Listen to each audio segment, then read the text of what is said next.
I'm joined now by Alex Lawson. He is Law 360 senior reporter specializing in international trade. The U.S.-China's Business Council just out with their yearly summary. And the number one concern for U.S. businesses is this trade war. 73% say that their companies have been impacted by this trade war.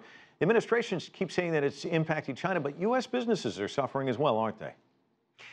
Yes, they are. And the president is either lying or extremely confused about the nature of this crusade that he's come upon. He keeps taking to his Twitter account and saying, we're really hammering China. We're collecting all this money from China in the forms of these tariffs that I keep applying. But it is, in fact, U.S. importers and ultimately U.S. consumers who bear the brunt of these tariffs because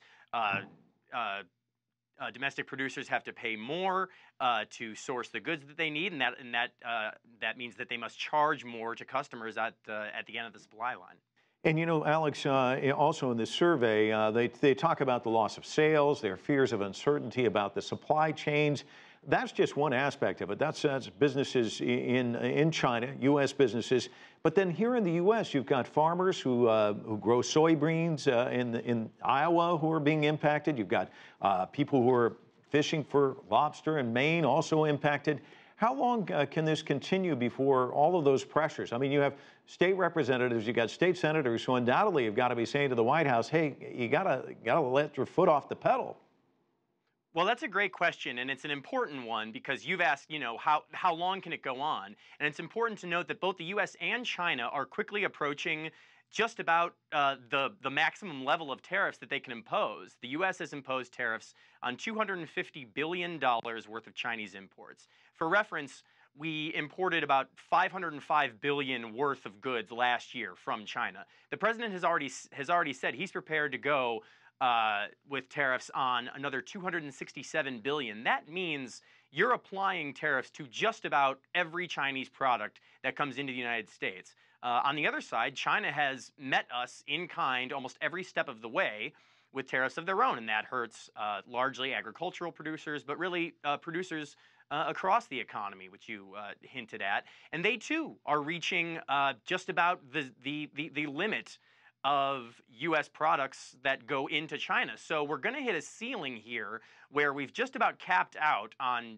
tariffs, and then it's really just going to be a staring contest to see what is actually going to happen at a substantive policy level to get us forward. In other words, who blinks first? Trump says this is going to result in a lot of money coming in from China into the U.S. coffers, but that's really not how it works. You mentioned it yourself. It's the consumers who will suffer because if they really want these products, they're going to pay for them. There's no doubt the businesses are going to tack on this extra cost into the price. Yeah, and actually that's very important to note with regard to this most recent tranche of $200 billion worth of U.S. tariffs. And that's because up until now, most of these tariffs have focused on a lot of industrial goods and components. These are things that are used, that are imported and used to make other things. But now, with this most recent list, it's really begun to hit consumer goods. It involves computers, furniture, various appliances, vacuum cleaners. And those are things, you know, those are consumer goods that the consumer buys. And so there's less distance between the importation and the actual point of purchase. And that means that it's more likely that they will feel the brunt there. The administration has tried to blunt that a little bit by lowering the actual level of the tariff. There was talk that they were considering a 25% tariff on this $200 billion tranche. They've lowered it to 10%, hoping to mitigate some of those cost effects, but it's going to be felt nonetheless. Is there an off-ramp? Is there an off-ramp? It's a great question. The president has said that he is doing this, he is imposing these tariffs as a means of exerting pressure on China to change many of their policies that he does not like, such as their intellectual property and technology acquisition policies. Both sides have at different points and in different ways said that they were willing to talk. A Chinese delegation was here about 6 weeks ago, maybe more, for a round of talks. Nothing really came out of that, and we kind of just got back onto the tariff ramp.